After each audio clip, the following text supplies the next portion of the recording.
गर्म भी है। तुम मेरे लिए मफलर भी लेकर आई हो, चलो अच्छी बात है। अब तुम दोनों भी काम शुरू कर दो, दोपहर का खाना बना दो, मुझे तो बहुत भूख लगी है। ठीक है मम्मी जी।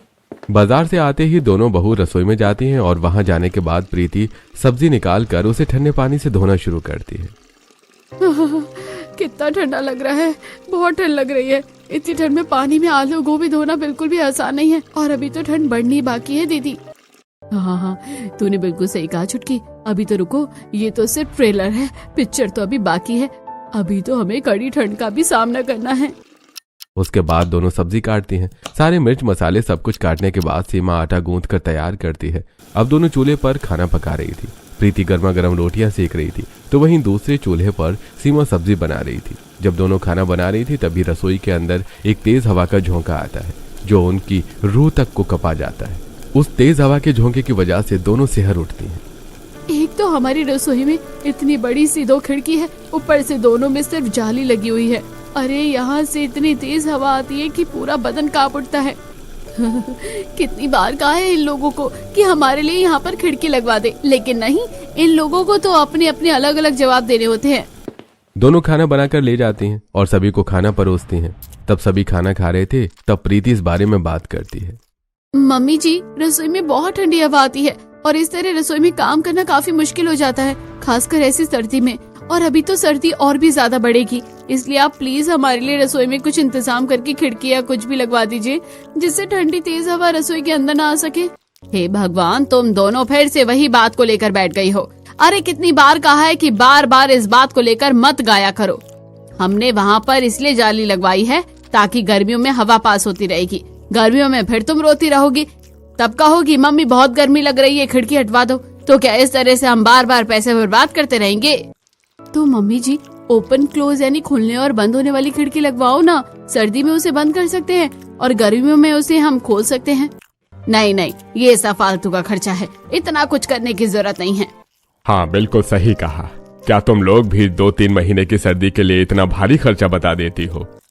हाँ, इन लोगों को तो एक जरा भी सुई लग जाए तो आसमान सिर पर उठा लेते हैं और कुछ भी करने को तैयार हो जाते हैं, लेकिन हमारे लिए इन्हें सब कुछ फालतू का खर्चा लगता है। जब सर्दियों में खुद ठंडी रसोई करेंगे ना, तब पता चलेगा कि कैसे लगता है और कैसे नहीं।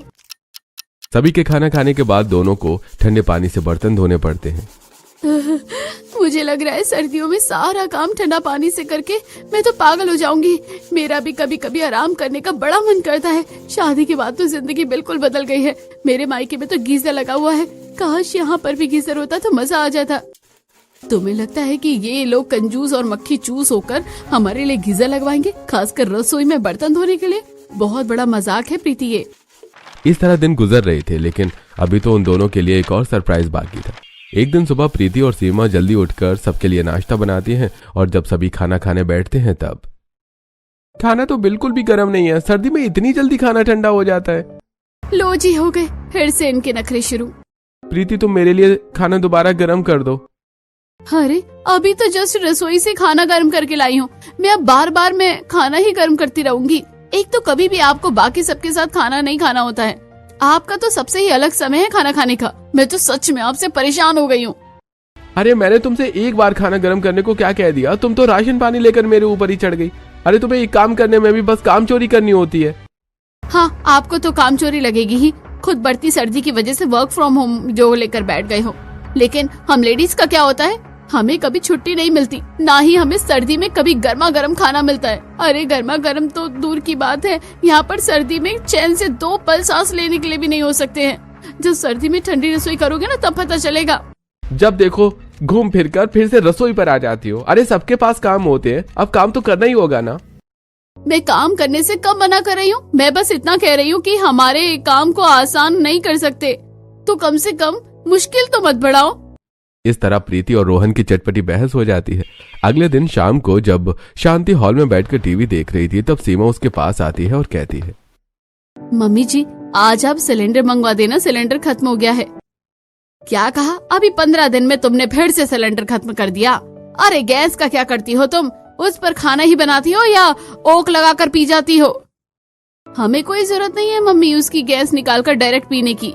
हमें मरना नहीं है ऑब्वियस सी बात है, हम उस पर खाना ही बनाते हैं। अब सर्दी है, बार बार खाना गर्म करना पड़ता है, खाना पकाने में भी समय लगता है, इसलिए सिलेंडर तो चाहिए होता है ना। पता नहीं तुम्हें कौन सी दुनिया से न्यारा अलग काम करती हो। अरे हम भी तो काम करते थे, लेकिन आजकल की बहुओं के हाथ में तो बिल्कुल भी बरकत नहीं है। कुछ समझ नहीं आता इन्हें। अभी मंगवा रही हूँ, लेकिन जरा ध्यान से काम करा करो। शांति की बात सुनकर सीमा को गुस्सा आ जाता है और वो पैर पटकते हुए वहां से चली जाती है। तब प्रीति पूछती है, क्या हुआ दीदी? बस वही, हम पूरा दिन सर्दी में काम करें और ये लोग हर बात पर हमें ताने दे। बस जिंदगी में बस अब यही रह गया है। इस तरह दिन गुजरते हैं और सर्दी में दोनों का काम बढ़ता है। फिर एक दिन शांति बाजार से कुछ लेकर आ रही थी। हाँ भैया, यहाँ ठीक है, इस आंगन में रख दो। जी ठीक है आंटी जी, हम रख देते हैं। दो आदमी मिलकर छोटे से टेम्पो से सामान उतार कर आंगन में रख रहे थे। तभी वहाँ अंदर से प्रीति और सीमा आती है। क्या बात है मम्मी जी, आप ऐसा क्या सामान लेकर आई हो जो आंगन में रखवा रही हो? बिल्कुल सही कहा, ऐसा क्या कर रही हो आप अपने लिए? अरे बेटा, मैं अपने लिए नहीं, तुम्हारे लिए कर रही हूँ, इससे तुम्हारा ही फायदा है। अच्छा, ऐसा क्या है मम्मी जी, जरा हमें भी दिखाइए, हमारे फायदे की आप कौन सी चीज लेकर आई हैं? ऐसी बात सुनकर पहले तो प्रीति और सीमा दोनों खुश हो जाती हैं, लेकिन जब सरप्राइज देखती हैं तो दोनों के होश उड़ जाते हैं। वो दोनों देखती हैं कि शांति ने आंगन में चूल्हा लगवा दिया है, जिसे देखकर दोनों की खुशी 1 मिनट में छूमंतर होकर दुख में बदल जाती है। दोनों को समझ तो आ गया था, फिर भी दोनों अपनी तसल्ली के लिए एक बार शांति से पूछती हैं, मम्मी जी, आखिर आपने आंगन में चूल्हा क्यों लगवाया? हाँ मम्मी जी, बता दीजिए, क्या हम जैसा सोच रहे हैं वैसा ही है? प्लीज कह दीजिए कि वैसा नहीं है। अरे मुझे क्या पता भला तुम दोनों क्या सोच रही हो। मैं तो चूल्हा सिर्फ इसलिए मंगवाया है कि जो इसका काम होता है वही तुम्हें करना है या नहीं। आज के बाद तुम्हें चूल्हे पर खाना बनाना है। अब देखो, तुम तो जानती हो कि सर्दियों में कितने अलग अलग तरह के खाने बनते हैं, जैसे बाजरे की रोटी, मक्के की रोटी, लेकिन गैस पर उनका स्वाद अच्छा नहीं लगता, इसलिए चूल्हा लगवा दिया है। इस पर तो उसका स्वाद बहुत अच्छा हो जाएगा। इनका तो स्वाद अच्छा हो जाएगा, लेकिन हमारी तो लंका लग जाएगी। पहले तो प्रीति और सीमा को रसोई के अंदर काम करना पड़ता था, लेकिन अब उन्हें बाहर आंगन में खाना बनाना पड़ता है। दोनों चूल्हे पर खाना बना रही थी। इन लोगों ने तो कसम से दीदी हद ही कर दी है। रसोई में तो खिड़की तक नहीं ठीक करवाई गई, लेकिन पैसे लगाकर चूल्हा मंगवा लिया। अब क्या है, इसमें लकड़ी लाने में और चूल्हा खरीदने में पैसे नहीं लगे, लेकिन इन्हें सिर्फ अपने बारे में सोचना होता है। हमारे बारे में इनको पड़ी ही नहीं है, बहुत मतलबी है। बिल्कुल सही कहा तूने, सच में ये लोग बहुत मतलबी है। इन्हें अपना बढ़िया स्वाद चाहिए। अब देखो, हमसे बाजरे की रोटी बनवा रहे हैं, इसलिए स्पेशल चूल्हा ला कर दे दिया है। पहले हमारी ठंडी रसोई थी, अब बाहर आंगन में आने के बाद एकदम बर्फीली रसोई हो गई है। अब दोनों सुबह सुबह चूल्हे पर खाना बनाकर अंदर लेकर आती हैं, जहाँ सभी डाइनिंग टेबल पर खाने का इंतजार कर रहे थे। वाह, आज का खाना खाकर तो मजा ही आ गया। पालक का साग, बाजरे की और मक्के की रोटी के साथ में बथुए का रायता भी। हाँ, खुशबू भी बहुत अच्छी आ रही है। तो फिर देरी किस बात की है, सभी खाना शुरू करते हैं। उसके बाद सभी खाना खाना शुरू करते हैं, लेकिन उनका मुंह बन जाता है। क्या बात है, खाना खाते ही आप सबने एकदम सड़े हुए बैंगन टमाटर जैसा मुंह क्यों बना लिया? इस खाने की वजह से। भला इस खाने में ऐसी क्या परेशानी है? परेशानी ही परेशानी है। अरे एकदम बिल्कुल ठंडा खाना हो गया है। तुम्हें तो पता है कि सर्दी में ठंडा खाना खाने का बिल्कुल भी मजा नहीं आता है। सच में मुझे भी खाने का स्वाद नहीं आ रहा है, बिल्कुल ठंडा खाना लग रहा है। हाँ भाभी, सर्दियों में तो एकदम गर्मा गर्म और उबलता हुआ खाना ही अच्छा लगता है। हम बिल्कुल अभी 2 मिनट पहले ही खाना बनाकर चूल्हे से फिर यहाँ लेकर आए हैं। अब ऐसा तो है नहीं कि हम फिर से खाना लेकर जाएं और चूल्हे में रखें। ओहो, जवाब तो देखो कैसे दे रही है, एकदम कड़ाकेदार। अरे हम तो क्या झूठ बोल रहे हैं। आप खाना ठंडा लग रहा है तो लग रहा है, दोबारा जाकर इसे गर्म कर दो, बात खत्म। बस इतनी सी बात है, फिर भी बात को आगे बढ़ा रही हो। शांति की बात सुनकर प्रीति को गुस्सा आ जाता है और वो गुस्से में सारा खाना लेकर वापस बाहर आती है और चूल्हे पर सारा खाना गर्म करके। मैं तो चाहती हूँ कि इस बार खाना एकदम तेज उबलता हुआ गर्म हो जाए कि इन सबकी जी भी जल जाए। तब पता चलेगा कि इन्हें एकदम गर्मा गर्म खाना कैसे खाया जाता है। सच में एकदम परेशान किया हुआ है, बार बार खाना गर्म करवाते हैं। हमारी यहाँ ठंड में मेरी कुल्फी जम जाती है काम कर करके। अब प्रीति सारा खाना गर्म करके अंदर लेकर जाती है और सबको देती है। सब दोबारा खाना खाना शुरू कर देते हैं। अब ठीक है? हाँ ठीक ही है, काम चला लेंगे। सभी खाना खाकर चले जाते हैं, लेकिन उसके बाद प्रीति और सीमा खुद ठंडा खाना खाती है। सच में इन लोगों के इतने नखरे हैं, बस पूछो ही मत। इन लोगों को सब बैठे बिठाए मिल जाता है ना, इसलिए इन्हें इतनी बातें मारनी आती है। हम इतनी मेहनत से ठंडी रसोई में उनके लिए गर्मा गर्म खाना बनाते हैं, लेकिन इनको तो जरा भी कदर नहीं है, ऊपर से कमियां निकालते रहते हैं। अरे हम खुद ही ठंडा खाना खा रहे हैं, कोई हमें तो खाना गर्म करके नहीं देता। वही ना, इन लोगों को अभी हमारी बात समझ नहीं आ रही है। मुझे तो लगता है इन लोगों को एक सबक जरूर मिलना चाहिए। जो भी महिलाएं सर्दी में ठंडी रसोई में काम करती है, उन सबको सैल्यूट मिलना चाहिए। सच में, उन्हें भी तो सर्दी लगती है, वो भी तो उनकी तरह इंसान है, लेकिन कोई इस बात को समझना नहीं चाहता है। दोनों अपने ससुराल वालों की बातों से बहुत ज्यादा हताश और निराश हो जाते हैं और चुपचाप खाना खाने के बाद दोनों रसोई में ठंडे पानी से बर्तन धो रही थी। देखा दीदी, सब तो खाना खाकर चले जाते हैं, लेकिन उसके बाद तो हमें ही काम करना पड़ता है ठंड में। हाँ, इतना ठंडा पानी है पूछो मत, कोई पानी तक गर्म करके नहीं देता, हमें ही करना होता है। छोड़ो, हमें परमिशन ही नहीं मिलेगी कि हम गर्म पानी से काम कर ले, ताकि हमें थोड़ी राहत मिल सके। दोनों काम खत्म करके रात को अपने अपने कमरे में सोने जाती हैं। जब प्रीति सोने के लिए बिस्तर पर बैठती है तो अपने रूखे हाथों को बड़ी ध्यान से देख रही होती है। वहीं सामने सोफे पर बैठकर उसका पति रोहन लैपटॉप में ऑफिस का काम कर रहा था। तब वो उससे कहती है, अच्छा सुनो, मुझे वहाँ से जरा क्रीम दे दो। अरे क्रीम लगाकर कहाँ जाओगी, अब तो रात हो गई है। माय डियर मिस्टर हस्बैंड, मैं जहन्नुम में जाऊंगी। क्या बकवास कर रही हो तुम?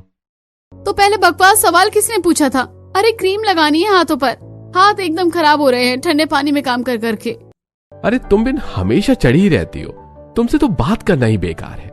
ऐसा बोलते हुए रोहन वहीं पास की मेज पर रखी हुई क्रीम को लेकर प्रीति को दे देता है और प्रीति अपने हाथों पर अच्छे से क्रीम लगाती है और उसके बाद सो जाती है।